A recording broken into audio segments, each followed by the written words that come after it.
మెంగడానికి మెతుకు లేకపోయినా కులం అంటే కొట్టుకు చచ్చిపోతారు చాలా మంది. దేవుడు మనిషిని కులంలో నుండి చూడడం, మనిషిని మనిషిగా చూస్తాడు. ప్రతి ఒక్కరూ కూడా తెలుసుకోవాల్సింది ఏంటంటే మనిషిని మనిషిగా చూడడం నేర్చుకోండి.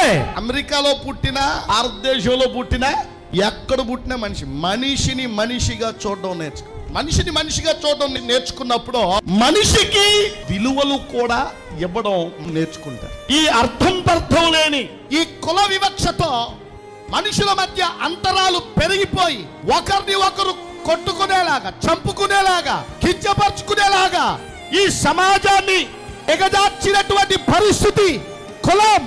అసలు దీనివల్ల ఉపయోగం లేదు. కులానికి చాలా మంది బలాన్ని ఆపాదిస్తారు. కులం బలం కాదు, కులం బలహీనత. మనిషికి బలం ఏమిటో తెలుసా? మానవత్వం.